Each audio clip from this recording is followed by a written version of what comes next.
पहिल्याच भाषणात गटनेते निलेश निकम यांनी दाखवला भाजपला विकासाचा आरसा. पार्किंग समस्या, ड्रेनेज व्यवस्था, भविष्यात लागणारी वीज यांची व्यक्त केली चिंता. 14 वर्षांनंतर पुणे महानगरपालिकेत 5व्यांदा नगरसेवक म्हणून दमदार एंट्री करणारे सुशिक्षित, अभ्यासू, स्मितभाषी नगरसेवक असा नावलौकिक असणारे तसेच शहरी गरीब योजनेचे जनक अशी ख्याती असणारे ॲडव्होकेट निलेश भैया निकम यांनी शहराच्या नेमक्या मूलभूत गरजांवरती बोट ठेवत त्यावर सर्वांनी पक्षपात न करता काम करणं गरजेचं असल्याचं सविस्तरपणे सभागृहात सांगताना संपूर्ण सभागृह शांततेत अनुभवी व एक सिनियर नगरसेवक म्हणून निलेश भैया निकम यांचं भाषण ऐकत होते. चला पाहूया आपल्या भाषणात निलेश निकम काय म्हणाले आहेत. मान्य महापौर, सर्वप्रथम आपली या पुणे शहराचे प्रथम नागरिक म्हणून निवड झाली त्याबद्दल राष्ट्रवादी काँग्रेस पक्षाच्या वतीने मी आपलं या ठिकाणी अभिनंदन करतो. त्याचप्रमाणे परशुरामजी वाडेकर उपमहापौरपदी निवड झाली सुद्धा या ठिकाणी अभिनंदन. ही निवड बिनविरोध झाली. आमच्या शीतलताई सावंत असतील, गरड साहेब असतील,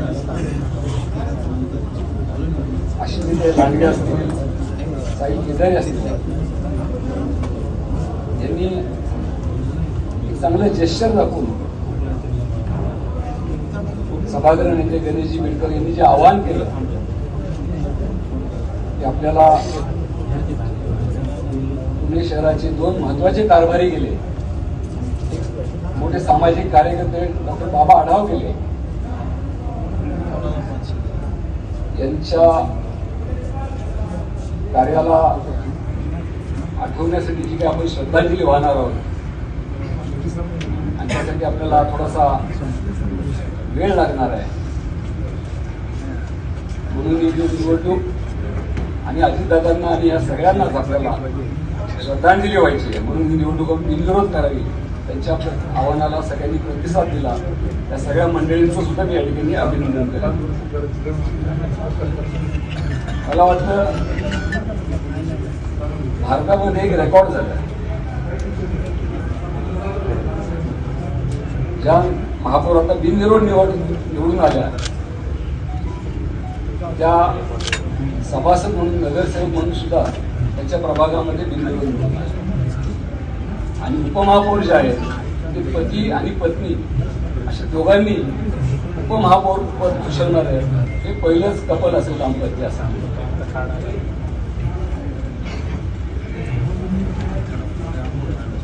महाराष्ट्राच्या उपमुख्यमंत्री पदी सुद्धा अजितदादांच्या अकाली निधनानंतर, अपघाती निधनानंतर त्यांनी स्वतःला सावरून या कामाला लागल्या. कारभार मोठा आहे, काम करायचं आहे, दुःख व्यक्त करून चालणार नाही म्हणून त्यांनी उपमुख्यमंत्री पदाची शपथ घेतली. त्या सुनीताताई पवार या सुद्धा महाराष्ट्राच्या पहिल्या उपमुख्यमंत्री ठरलेल्या. आपल्याला आता खूप काम करायचं आहे. भारतीय जनता पक्षाकडे मोठी मेजॉरिटी, कधी कधी त्याला पाशवी बहुमत सुद्धा म्हणलं जातं, टोटल मेजॉरिटी. परंतु ह्या सभागृहामध्ये या शहरातली खूप चांगली सुसंस्कृत अशी आपल्याला आणि खूप मोठी अशी लीडर पण दिली. आजपर्यंत अशा परिस्थितीचं बहुमत असताना सुद्धा कधी काँग्रेस पक्ष होता, कधी पुणे पॅटर्नद्वारे राष्ट्रवादी काँग्रेस पार्टी आपण सत्ता स्थापन केली होती. कायम विरोधी पक्षातल्या सदस्यांना त्या ठिकाणी विश्वासात घेऊन काम करण्याची प्रथा ह्या महानगरपालिकेमध्ये आहे. खूप काम करायचं आहे. या शहरापुढे अनंत प्रश्न आहेत. एकेकाळी आपण स्मार्ट पुणे करायला निघालो होतो. आजची परिस्थिती पाहिली त्याचे गतिमान पुणे व्हायला पाहिजे होतं. तर पुण्याचा नंबर हा ज्याला जो मोबिलिटी प्लॅन त्याला म्हणतात, त्याच्यामध्ये आपण जगामध्ये 4थ्या नंबरवरती आहोत, ज्याच्यामध्ये सगळ्यात स्लो असं हे शहर झालेलं आहे. याला आपल्याला पुढल्या कालावधीमध्ये गतिमान करायचं आहे.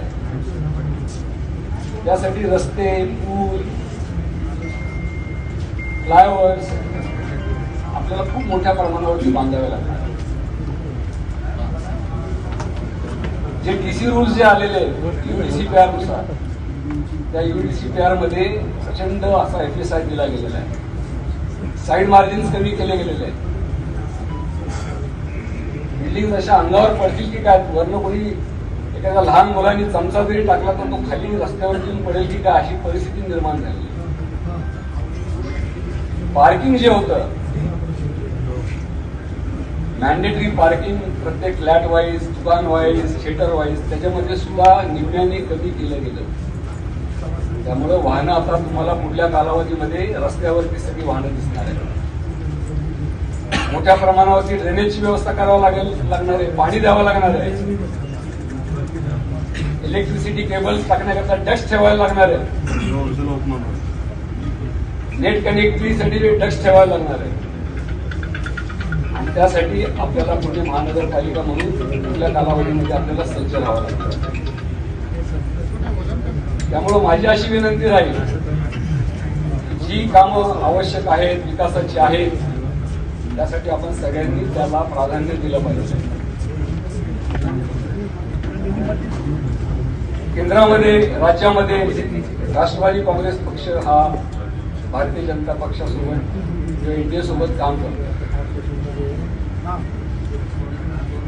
या ठिकाणी सुद्धा आम्ही मैत्रीपूर्ण लढती केल्या. विकासाच्या कामाला आम्ही निश्चितच आपल्यासोबत राहणार आहोत. इन्फ्रास्ट्रक्चरसाठी कामं उभं करण्यासाठी आम्ही तुमच्यासोबत राहणार आहोत.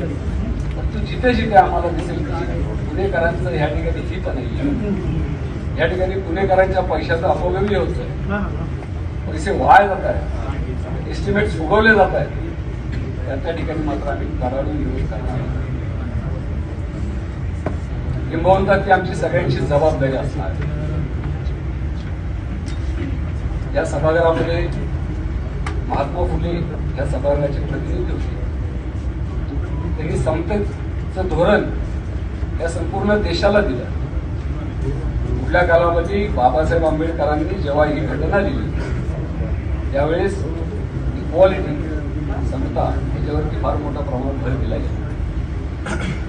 माझी अपेक्षा आहे की आपण महिला म्हणून सुद्धा हिंदू कोड बिल जेव्हा आलं तर महिलांना सुद्धा अधिकार आणि घटनेमध्ये सुद्धा महिलांना अधिकार, समान अधिकार देण्याचं काम, न्याय देण्याचं काम त्यावेळेस डॉक्टर बाबासाहेब आंबेडकरांनी केलं. आणि त्यावेळेस तत्कालीन पंतप्रधान पंडित नेहरू यांनी ग्रेशियसली ते किंवा त्यांच्या सरकारने ते ऍक्सेप्ट केलं. आपले सहकारी उपमहापौर परशुरामजी वाडेकर या आरपीआय गटाचे, त्यांना सुद्धा त्या ठिकाणी चांगली संधी मिळाली. मला खात्री आहे की आपण समान न्याय सगळ्यांना द्याल, समान कामाची संधी द्याल. सगळे सभासद या ठिकाणी निवडून आलेले, जनतेने त्यांना मोठ्या अपेक्षांनी त्यांना त्या ठिकाणी निवडून दिलेलं आहे.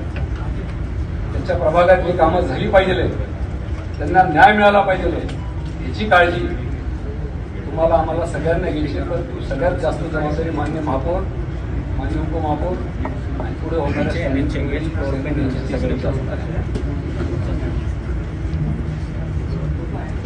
आम्ही जरी सभासद म्हणून आम्ही 27 असू आणि आमचे सहकारी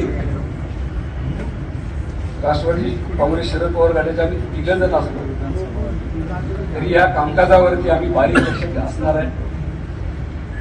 परत एकदा सांगेन की ज्या ज्या ठिकाणी विकासाची कामं असतील त्या ठिकाणी आम्ही तुम्हाला पूर्ण प्राधान्य देऊ, त्या ठिकाणी तुम्हाला आम्ही सहकार्य करू. मेट्रोचा प्रस्ताव अरविंदजी आपल्याला आठवत असेल ते राष्ट्रवादी काँग्रेसच्या आणि काँग्रेसच्या कालावधीमध्ये त्यावेळेस आपण ते सगळे प्रस्ताव प्रोजेक्ट रिपोर्ट 6,000 कोटी रुपयाचे मंजूर केले. या शहरामध्ये चर्चा घडवून आणल्या. पहिल्यांदा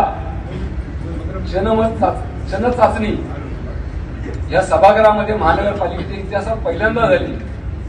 आपण स्टेक होल्डर्सला बोलवलं आणि मेट्रोच्या संदर्भातली त्या ठिकाणी चर्चा झाली आणि त्यानंतर पुढे तो विषय आपण राज्य सरकारकडे केंद्र सरकारकडे elevated metro partly underground metro करता पाठवला. प्रचंड चर्चा झाल्या, उहापोह झाला, विरोध झाला. परंतु ही पुण्याची ही एक पद्धत आहे, ही एक संस्कृती आहे. तिथं चर्चा ह्या होतात, विरोध होतो, परंतु अंतिमतः ह्यातनं काहीतरी चांगलं निष्पन्न. त्यामुळे कधी कोणाचा विरोध झाला, एखादा सभासद या ठिकाणी कुठल्या प्रश्नाला विरोध व्यक्त करत असेल तर तो वैयक्तिक कोणी घेऊन नये. त्याच्या मागच्या भावना समजून घ्यायच्या आणि काही चांगल्या सूचना असतील त्याबाबत त्या पुढच्या कामामध्ये आपण ते इन्कॉर्पोरेट करण्यात आल्या पाहिजे. मला निश्चित खात्री आहे की आपण तिसऱ्यांदा महानगरपालिकेमध्ये निवडून आला. मी सुद्धा 14 वर्षानंतर पुन्हा एकदा महानगरपालिकेमध्ये निवडून आलो. 92 साली पहिल्यांदा आलो की खूप नवखा होतो तुमच्यासारखा. मी पहिले 5 वर्ष मी बोलू पण शकत नव्हतो. हार्डली मी ते 4 ते 5 वेळा हात वरती करून बोललो असेल. काही चुकीचं बोललो तर आम्हाला सिनियर सभासद त्या ठिकाणी शिवाजीराव आढाव साहेब होते, ते आम्हाला दाखवायचे. विरोधी पक्षाचे होते ते आम्हाला दाखवायचे, समजून सांगायचे. मुला डोळे पाठवा आम्हाला समजून सांगायचे. अशा अनेक सिनियर सभासदांच्या नेतृत्वाखाली त्यावेळेस आम्ही काम केलं. समजून घेतली काम करण्याची पद्धत. महापौरांचा मान राखायचा, उपमहापौरांचा मान राखायचा, हे आपण सगळ्यांनी या ठिकाणी आपण शिकलं पाहिजे. आपण सभा कामकाज नियमावली आपण समजून घेतली पाहिजे. आपलं हे शहर हे विजेचं बाहेर आहे, सांस्कृतिक शहर आहे. ह्या शहराला पत्ता लागणार नाही, या महानगरपालिकेमध्ये वेगळ्या पद्धतीचा गदारोळ होणार नाही याची काळजी घेण्याची जबाबदारी पुन्हा आम्हा सगळ्यांची आहे. त्यात निश्चितपणे शिकलेली आहे, समजून घेणारे सुसंस्कृत पुणेकरांनी त्यांना या ठिकाणी त्यांचे प्रतिनिधी म्हणून आपल्याला या ठिकाणी पाठवले. निश्चितपणे सगळे नियमाचं पालन करून सभागृह म्हणजे आपण बोला आणि मान्य भाव आपण सुद्धा सगळ्यांना योग्य संधी द्या अशी अपेक्षा व्यक्त करतो. पुन्हा एकदा सांगतो, आता राष्ट्रवादी काँग्रेस पक्षाच्या वतीने आम्हाला अजितदादांनी जे सांगितलेलं होतं त्यांचे कायम सांगत आलेले आहेत. मला ते चेअरमन सांगत असताना मला ते कायम सांगायचे, महानगरपालिकेच्या पैशांचा जर अपव्यय झाला तर तुम्ही तर बदनाम व्हाल आणि माझ्या पक्षाला सुद्धा तुम्ही बदनाम कराल. अशा पद्धतीची भूमिका घेऊन आम्ही त्या ठिकाणी काम करत होतो. आपण सुद्धा सगळेजण अशाच पद्धतीचं काम करून गुन्हेगारांच्या जनतेला आपण त्यांच्या पैशाला आपण न्याय देऊ आणि चांगली विकास कामं करू. आपल्याला पुढील कामकाजाला शुभेच्छा देतो आणि माझे परत एकदा आपले अभिनंदन करून माझे लांबलेले भाषण संपवतो. Subscribe now and press the bell icon. Never miss an update.